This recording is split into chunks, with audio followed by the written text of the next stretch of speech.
राजेश खांडेकर आणि आपण पाहता अमरावती माझा न्यूज। मित्रांनो, चला तर जाणून घेऊया आजच्या नवीन ताजा घडामोडी।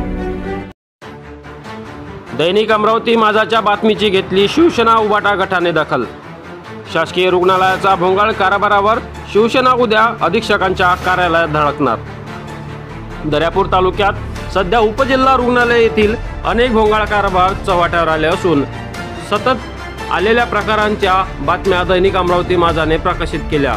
नुकताच रुग्णालयामध्ये रुग्णांच्या जेवणामध्ये चक्क किड्या व अड्या आढळून आल्या आणि हे प्रकरण दैनिक अमरावती माझाने उचलून घेतले। सदर प्रकरणाबद्दल इतर वृत्तपत्रांनी देखील वृत्तांत प्रकाशित केले।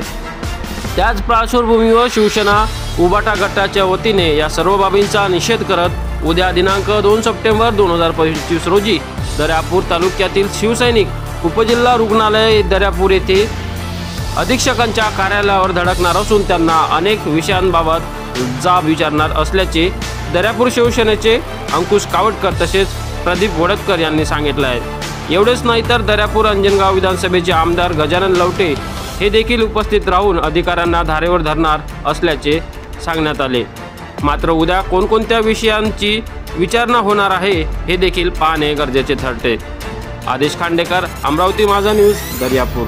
हो, सध्या दर्यापूर शासकीय रुग्णालयात जे प्रकरण घडलं त्या संदर्भात तुम्ही उद्या त्या दर्यापूर शासकीय रुग्णालयामध्ये जाणार आहात असं समजलं।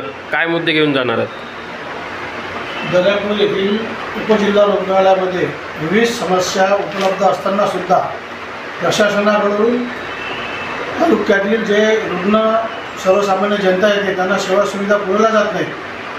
ह्या सर्व सेवा सुविधा पुरवण्याच्या संदर्भामध्ये उद्या माननीय आमदार गजानन लवटे यांच्या नेतृत्वात आम्ही निवेदन सादर करून ज्या समस्या जनतेला भेडसावणाऱ्या त्याचा जाब आम्ही त्या ठिकाणी त्यांना उद्या विचारणार आहे।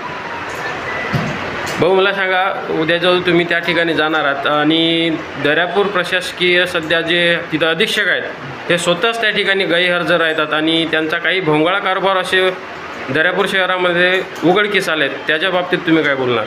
तुम्ही सांगितल्याप्रमाणे की अधीक्षक गैरहजर राहतात। आम्ही हे स्वतः आमचे आमदार गजानन लवटे यांच्या कानावर टाकलेले आहे आणि आमदार साहेबांनी स्वतः सांगितलं की उद्या आपण तिथे स्वतः प्रत्यक्ष जाऊ आणि स्वतः जाऊन पाहणी करू तिथे काय प्रॉब्लेम आहे, काय नाही, औषधं भेटतात नाही भेटत, कोणते डॉक्टर उपस्थित असतात, कोणते डॉक्टर उपस्थित नसतात आणि यांचा सर्व अहवाल तयार करून नंतर आमदार साहेब शासनाकडे पाठवतील आणि योग्य ते कारवाई होईल।